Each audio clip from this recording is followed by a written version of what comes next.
Ajinomoto atau Sasa atau yang biasa kita sebut dengan sebutan micin ya. Ini satu saset ya, ukuran yang 100 gram.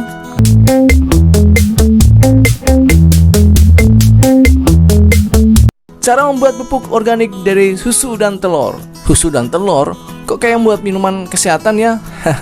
Nah emang bener guys, dengan racikan pupuk organik yang saya buat kali ini itu akan membuat tanaman semakin sehat, rimbun, dan sangat subur guys. Nah bisa subur karena pupuk organik ini mengandung protein dan karbohidrat yang sangat bagus untuk tanaman hias kita guys.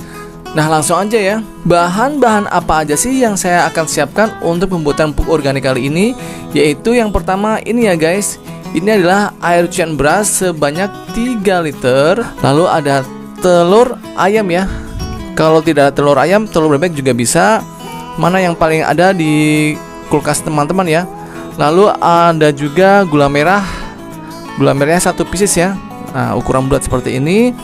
Lalu ada Ajinomoto atau Sasa atau yang biasa kita sebut dengan sebutan micin ya. Ini satu saset ya, ukuran yang 100 gram. Nah seperti ini ya. Kebetulan saya menggunakan merek Sasa. Tempat itu kalau tidak Sasa, Ajinomoto atau yang lain juga nggak masalah ya. Yang penting micin. Lalu ada juga susu kental manis. Nah ini dia. Susu kental manisnya ini satu saset ya. Susu kental manis yang berukuran satu saset yang bisa kita beli di toko kelontong ya, atau toko-toko yang menjual bahan-bahan sembako. Lalu ada juga IE4. Nah ini dia. IE4 itu apa sih? IE4 adalah mikroorganisme atau bakteri yang sangat bagus untuk dijadikan penguraian pada pupuk organik yang akan kita buat guys. Nah IE4 ini teman-teman bisa belinya ya di toko tanaman atau di toko online saya juga ada. Silahkan pesan sekarang juga di 0812 874 7041. Manfaat IE4 ini sangat bagus ya, dan isinya juga banyak kok.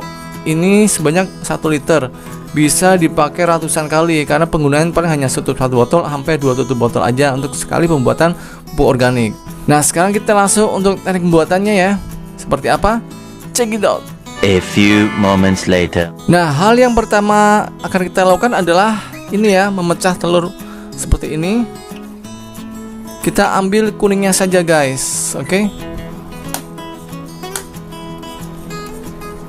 Nah ini dia guys ya, kita buang putihnya seperti ini ya. Lalu kita pisahkan atau kita ambil si kuningnya. Oke guys, ini sudah saya ambil ya untuk kuningnya saja. Kemudian kita masukkan ke air beras yang sudah kita siapkan sebanyak 3 liter. Nah itu dia. Kalau udah, kita bisa masukkan dari IE4 nya. Nah IE4 nya ini berapa banyak sih untuk ukuran air beras sebanyak 3 liter dan bahan-bahan yang lainnya. IE4 nya ini saya ambil sebanyak 2 tutup botol ya guys. Nah, oke. Kita ambil 1, kita masukkan, dan 2. Kita tutup lagi ya untuk IE4 nya dan kita simpan baik-baik. Nah lalu kita masukkan untuk susunya. Ini ya. Untuk susu kental bisa pakai merek apa aja ya, terserah, yang penting susu kental manis. Oke guys. Nah oke ya. Lalu kita masukkan untuk Ajinomoto atau Sasa. Nah seperti ini ya.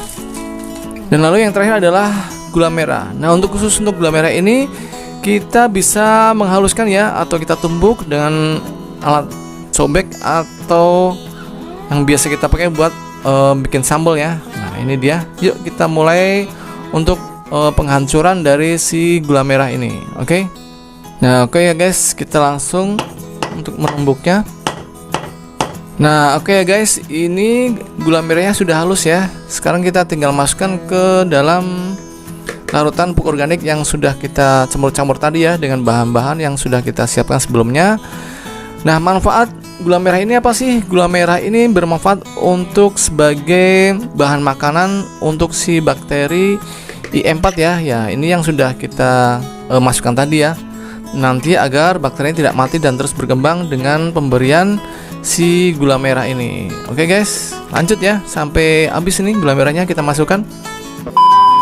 Nah oke ya guys, kalau sudah, yang kita lakukan adalah mencampur bahan-bahan yang sudah kita masukkan dalam satu ember ya. mulai dari empat, gula merah, micin, dan susu kental manis, juga telur ya. Nah, ini nanti kalau sudah larut atau benar-benar larut ya pokoknya, itu kita simpan ke dalam jerigen ya, di jerigen yang tertutup selama 1-2 minggu guys. Kalau sekitar 2 minggu itu biasanya sudah berbau tape ya. Kalau sudah berbau tape itu artinya fermentasi dari pupuk organik yang kita buat ini berhasil ya guys. Oke. Tapi kebalikannya, kalau misalkan menjadi busuk itu berarti gagal pembuatannya. Kok bisa gagal ya? Nah, hal-hal yang bisa membuat pembuatan pupuk organik gagal biasanya karena biasanya untuk jerigennya itu kurang kedap udara ya. Jadi udara bisa gampang masuk sehingga pembuatan fermentasi pada pupuk organik ini bisa gagal. Nah, kalau sudah dimasukkan ke jerigen itu apakah boleh dibuka tutup? Jerigen yang sudah kita tutup itu bisa kita buka tutup ya. Misalkan 3 hari sekali kita buka agar gasnya keluar, lalu kita tutup kembali. Nah, itu dia guys, cara penyimpanan dari pupuk organik yang kita masukkan dalam jerigen. Nah, oke ya guys, kalau sudah larut seperti ini kita bisa mulai masukkan ke dalam jerigen.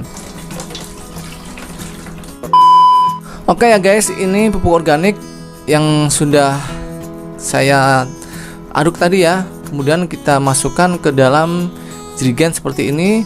Kemudian kita tutup guys. Nah, ini kita tutup sampai rapat. Kemudian seperti yang saya bilang di awal tadi, bahwa ini bisa kita buka tutup setelah 3 hari ya. Kita buka seperti ini sebentar, sekitar 1 detik ya. Nah, kalau udah, kita tutup kembali seperti ini, seterusnya sampai selama kurang lebih 2 minggu ya. Nah, nanti kalau udah 2 minggu ini, cara pelarutannya atau cara penyiramannya pada tanaman hias kita gimana guys? Nah, cara pelarutannya dosisnya adalah air bersih 1 liter. Kemudian pupuk organik, madu dan susunya ini adalah sekitar 60 ml guys. Lalu disiramkan ke perakaran maupun disemprotkan ke daun-daun ya. Itu bisa dilakukan pemupukannya seminggu 2 kali atau 4 hari sekali, bahkan seminggu sekali juga tidak masalah ya. Pokoknya sesempatnya kita, itu minimal seminggu 2 kali. Oke. Nah, oke ya guys, berikut ini saya kasih contoh tanaman hias yang sudah sangat subur karena perawatan dengan pupuk organik susu dan madu ini. Ini sudah saya lakukan selama kurang lebih 1 bulan ya, dan hasilnya sangat mengagumkan. Nah, ini dia guys tanamannya. Nah, ini dia guys, ini adalah tanaman teplan ya, tanaman hias gantung, tepatnya tanaman hias gantung teplan variegata. Lihat guys, ini sangat subur ya, tidak ada daun-daun yang mengering ataupun yang rusak karena perawatan dari pupuk organik susu dan madu yang sudah saya lakukan. Hasilnya luar biasa bukan? Sangat rimbun dan subur. Nanti detailnya akan saya berikan ya di video terpisah. Yang jelas kali ini saya akan coba memberikan hasil dari perawatan dari penggunaan pupuk organik susu dan madu yang sudah saya lakukan selama 1 bulan, dan hasilnya sangat rimbun pada tanaman teplan variegata ini. Nah, oke ya guys, ini aja yang bisa saya share kali ini ya. Semoga bermanfaat untuk videonya. Jangan lupa like, share, komen, subscribe tentunya. Sampai ketemu ya di video saya yang selanjutnya. Dadah.